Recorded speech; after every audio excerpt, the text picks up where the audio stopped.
A penny saved is a penny earned. This line is very important for us homemakers to understand. And this line helps us to understand the importance of the skill, that is, of saving and budgeting. And in today's video, I will be talking about the kind of mindset we need to prepare, or the kind of perspective we can achieve in order to get this kind of skill set in our day to day life. And no, this video is not any kind of financial advice video, because I am no expert in finances. But as a homemaker, through my experiences, I have learned certain vital lessons when it comes to finances and how I can manage very well. And so I am more than happy to share my experiences through this content on my channel. Hi, I am Vaishnavi, and my channel is all about homemaking motivation and anything and everything related to homemaking. I would love to do that content on my channel. And I firmly believe that homemaking is just not confined to cleaning and cooking. It is much beyond all that. And I try and cover all the aspects of homemaking through my channel. So if you are new to this channel and you like such kind of contents, then please do consider to subscribe to my channel. And if you're already a part of this beautiful community of homemakers, then please welcome back. So without any further ado, let's get into the video today.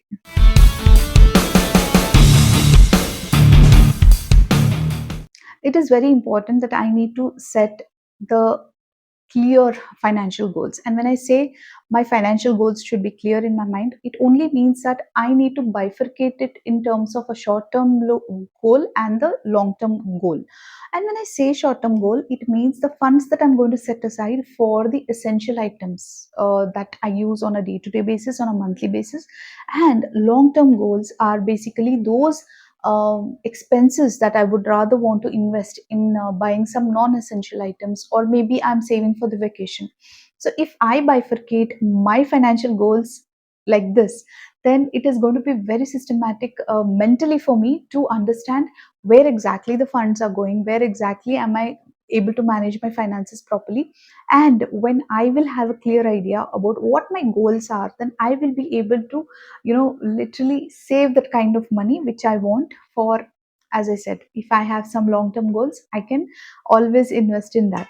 If I just randomly start off my month with the expenses that I have right in front of me, and then I say, let me see, I'll do all the expenses, and then at the end of the month, let me see how much will remain, I don't think that will really work. So in that case, the planning comes into play. And this planning, as I said, we need to have the clarity of thoughts as to what are our short term goals and long term goals. Once we bifurcate it in that way, it becomes very simple mentally for me to understand that where exactly am I investing and where exactly I'm saving. So always keep in mind to have those clear and precise financial goals in your mind when you sit for your monthly budgeting.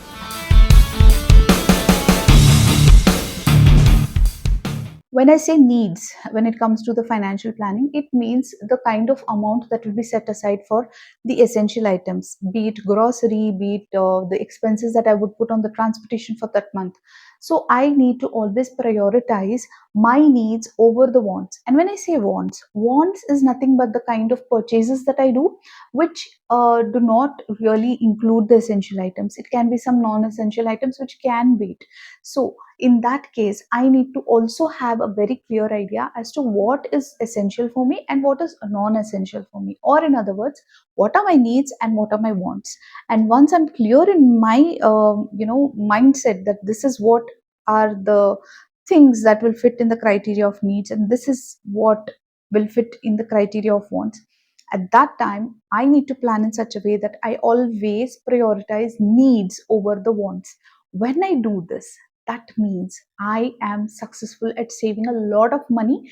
And when I'm doing the budgeting also, I should make sure that my needs are prioritized first, and then if at all there is some scope, there is some margin left, then I should think about the wants. If I'm wise enough to actually do this and stick to my budget, then I'm sure I'll be able to save a lot of money on a monthly basis. So yes, keep this particular thing very much into your understanding that you need to bifurcate your needs and wants, and you need to prioritize always the needs over the wants. Only then it is possible that you will be able to achieve some kind of savings which you'll be proud of.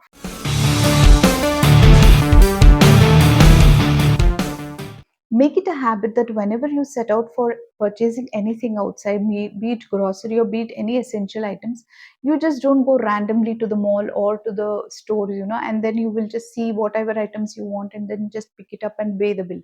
That, in my opinion, is not going to really work in our favor if we have to really do some kind of saving and budgeting. So my sincere suggestion is, always create a shopper list. So when you are going for that kind of shopping, you have the list, you know what kind of items you're looking for, so you will stick to it, and you know that this kind of amount I'm setting for this kind of shopping. So try and stick to that amount, try and stick to that kind of list, the shopping list that you have prepared. So don't go unprepared when you're going for any kind of purchase, because once we go unprepared, we get tempted to take the items which we really don't want. So let us be clear at home, let us do our homework first, create a shopping list, and then step out and then do the shopping. That way I will be very careful about my spending, and yes, that will help me in saving quite a lot of amount, and I'll be proud at the end of the month that yes, I managed my finance. And the second thing is that I should always have the knowledge of avoiding my impulse purchases. It is very necessary, and the wonderful rule that I can follow in order to avoid the impulse purchase is very simple. It's going to be the 24-hour wait that I am going to have. That is, if I get an impulse, purchasing urge, like, I see something and impulsively I decide that, okay, fine, let me go for this. At that point of time, I should not just jump into the purchase, or I should not just, finalize the purchase, or I should not put that item in the cart if I'm doing an online shopping. I should be very wise to take the 24-hour gap, take a pause for 24 hours, so that that impulsiveness, comes down. It is taken care of because of the time that I'm buying for that. So after 24 hours, I will be able to understand and reason out and give the logic to myself that really I need it. Do I really need it right now? Am I okay to spend so much amount? If I start questioning like that, and if I give that kind of time, that kind of pause of 24 hours, then I'm sure that kind of impulsive purchase will not happen from my hands. Like, I will at least think about it, and even in spite of that, if I'm totally convinced that yes, I have to buy this, this is of utmost utility for me and for my homemaking, then obviously I can go for the purchase. At least I will not be under the guilt that I did a impulsive purchase. So yes, as much as possible, avoid the impulsive purchases, so that that kind of amount or that kind of fund is set for savings, and you're sticking to the budget, and you will not be under the guilt that you went, against the budgeting that you had created for yourself. So these two main points should be very important. That is, one is I should not go unprepared whenever I'm going for a shopping, and the second thing is I should always avoid the impulse purchases. And yes, the first point, always remember to prepare a shopping list whenever you go out for a mall or whenever you go out for purchasing something.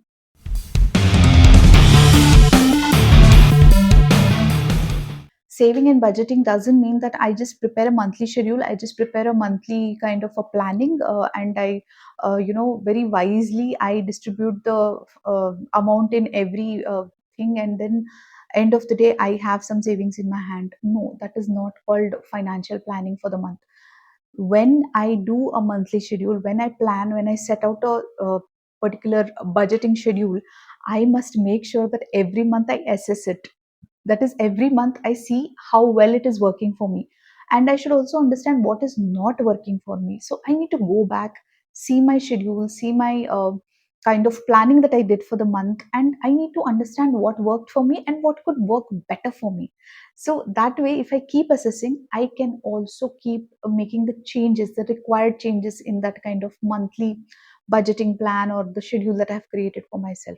So it's very important that I keep assessing it and I keep making all the necessary changes, because every time I can come up with better ideas. So if I just keep one kind of planning and then keep it aside and just use that kind of planning every month, I don't think I will be really benefited by that.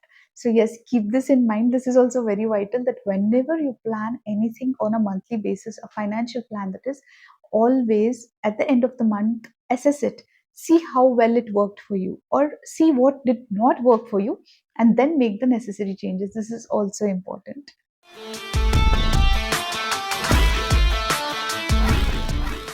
I hope you liked today's content, and please feel free to share your feedback in the comments below. And yeah, this video, this content was all about the kind of perspective that we can develop to enhance the skill of saving and budgeting. And I would highly emphasize and make this point very clear that it's not just about making a financial plan, or it's not just about making a monthly budget. No, it doesn't stop there. When we make that, we should make sure that we stick to it. That is most crucial. That takes a lot of skill, and that takes a lot of awareness, that yes, if I have planned in a certain way, then I have to stick to it, and I should make sure that at the end of the day I have some result out of the kind of planning that I have done. It's not like I plan the entire month and the last moment I just get into some kind of impulsive buying. Can you imagine? That will be so disastrous. So yes, I would highly emphasize on the point that when you create a budget, when you create a kind of financial plan for yourself on a monthly basis, please stick to it, because discipline will bring about a lot of magic in the life. So always keep such points in your mind, and that's all about it in today's content. Until the next video, happy homemaking and take care of yourselves. And thanks a lot for watching the video.